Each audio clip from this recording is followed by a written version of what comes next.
ഏകദേശം 1 ലക്ഷം രൂപയുടെ ഉൽപ്പന്നങ്ങളാണ് അവിടെ കൊണ്ടുവന്ന് കർഷകർ ഉൽപ്പാദിച്ച് ഹോർട്ടികോർപ്പ് എടുക്കാത്ത ഉൽപ്പന്നങ്ങൾ അവിടെ സെക്രട്ടേറിയറ്റിൻ്റെ മെയിൻ ഗേറ്റിൽ കൊണ്ട് നിക്ഷേപിച്ചിട്ട് പോയത്.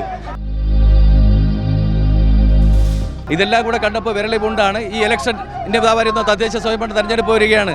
അതിൻ്റെയൊക്കെ ഒരു പൊടിയിടുന്നതിന് വേണ്ടിയുള്ള ഒരു ശ്രമമാണ് മന്ത്രിയും ഗവൺമെൻറ്റും സ്വീകരിച്ചിരിക്കുന്നത്.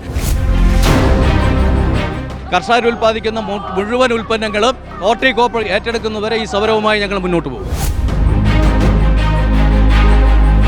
ഇത്രയും ദിവസമായിട്ട് മന്ത്രി എന്ന് പറയുന്ന നെടുമങ്ങാടിൻ്റെ MLA അവിടെ വന്ന് ഈ കർഷകരുടെ വിഷമവും വേദനയും രോദനം എന്താണെന്ന് മനസ്സിലാക്കാൻ അദ്ദേഹത്തിന് സാധിച്ചിട്ടില്ല.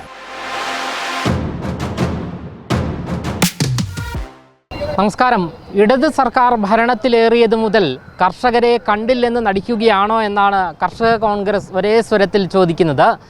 കാരണം ആലപ്പുഴയിൽ ഉൾപ്പെടെ കർഷകരുടെ നെല്ല് സംഭരിച്ചുവെങ്കിലും അവർക്ക് നിരവധി മാസങ്ങളായി അതിൻ്റെ തുക ലഭിച്ചിട്ട് കർഷകരെല്ലാവരും തന്നെ വളരെ പ്രതിസന്ധിയിലാണ്, പ്രതിഷേധത്തിലാണ്. ഈ നെടുമങ്ങാട് അന്താരാഷ്ട്ര മാർക്കറ്റിലുള്ള ഈ കർഷകർ ഇന്നലെ സമരവുമായി രംഗത്ത് വന്നിരുന്നു. ഇപ്പോൾ ഇന്ന് മന്ത്രിയുമായി കൂടിക്കാഴ്ച നടത്തുന്നു എന്ന് മനസ്സിലാക്കാൻ സാധിക്കുന്നത് എന്താണ് സംഭവം?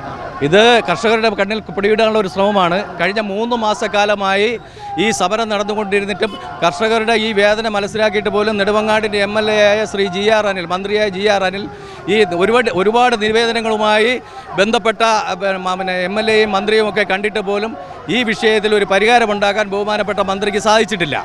അതിൽ ഈ കർഷകരുടെ ഈ സമരം ഇങ്ങനെ രൂക്ഷമായി പോകുന്നത് കൊണ്ട് മാത്രമാണ് ഇന്ന് അടിയന്തരമായി 10 മണിക്ക് കർഷകരായും ബാക്കിയുള്ള സംഘടനകളുമായി മന്ത്രി ഇന്ന് ചർച്ച ചെയ്യുമെന്ന് പറയുന്നത്. ഞങ്ങൾ കർഷക കോൺഗ്രസിന് ആ വിഷയത്തിൽ വിശ്വാസമില്ല. ഇനി എന്തൊക്കെയാണ് അവർ ചർച്ച ചെയ്യുന്നതെന്ന് അറിയില്ല. കർഷകർക്ക് ഇത് പൂർണ്ണമായും ഹോർട്ടികോർപ്പ് ഈ നെടുമങ്ങാട്ട് 150ഓളം വരുന്ന കർഷകർ, അതായത് നെടുമങ്ങാട്, വാമനാപുരം, കാട്ടാക്കട മണ്ഡലങ്ങളിലെ നെടുമങ്ങാട് താലൂക്കിലെ ഈ ഗ്രാമീണ മൊത്തവ്യാപാര വിപണിയിലെ മുഴുവൻ ഉൽപ്പന്നങ്ങളും കർഷകർ ഉൽപ്പാദിക്കുന്ന മുഴുവൻ ഉൽപ്പന്നങ്ങളും ഹോർട്ടികോർപ്പ് ഏറ്റെടുക്കുന്നവരെ ഈ സമരവുമായി ഞങ്ങൾ മുന്നോട്ട് പോകും. ഈ ചർച്ച നടന്നിട്ടുണ്ടോ എന്നറിയാമോ? കാര്യങ്ങളെക്കുറിച്ച് അറിയില്ല. ചർച്ച അവസാന നിമിഷമാണ്. ഇന്നലെ രാത്രിയാണ് ഈ ചർച്ചയുമായി ബന്ധപ്പെട്ട് മന്ത്രി ബന്ധപ്പെട്ട ഇതിൻ്റെ സെക്രട്ടറിയും ബാക്കിയുള്ള ഉദ്യോഗസ്ഥന്മാർക്കും നിർദ്ദേശം കൊടുത്തത്.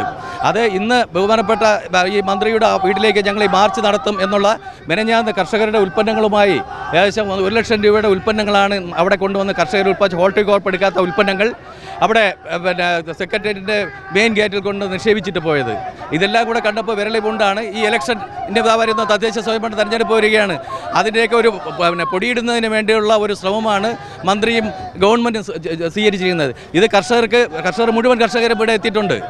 നെടുമങ്ങാട്ടെ മുഴുവൻ കർഷകർ ഇവിടെ എത്തിച്ചേർന്നിട്ടുണ്ട് ഈ സമരവുമായി ബന്ധപ്പെട്ട്. ഈ സമരത്തിൽ പങ്കെടുക്കാതിരിക്കാൻ വേണ്ടിയിട്ടാണ് ഇത്തരത്തിലൊരു ചർച്ച പങ്കെടുക്കാതിരിക്കാൻ വേണ്ടി പ്രത്യേകിച്ച് കേരളത്തിലെ കൃഷിമന്ത്രിയുടെ വസതിയിലേക്കാണ് കർഷക കോൺഗ്രസിൻ്റെ നേതൃത്വത്തിൽ കർഷകർ ഉൾപ്പെടെയുള്ള ഒരു മാർച്ച് നടത്തിയത്. ആ മാർച്ച് നടക്കാതിരിക്കാൻ വേണ്ടി അവിടെ ഒരു ഒരു ഒത്തുതീർപ്പ് ചർച്ച എന്നുള്ള രീതിയിലാണ് നെടുമങ്ങാട്ട് മന്ത്രി നേട്ടം. ഇത്രയും ദിവസമായിട്ട് മന്ത്രി എന്ന് പറയുന്ന നെടുമങ്ങാടിൻ്റെ MLA അവിടെ വന്ന് ഈ കർഷകരുടെ വിഷമവും വേദനയും രോദനം എന്താണെന്ന് മനസ്സിലാക്കാൻ അദ്ദേഹത്തിന് സാധിച്ചിട്ടില്ല.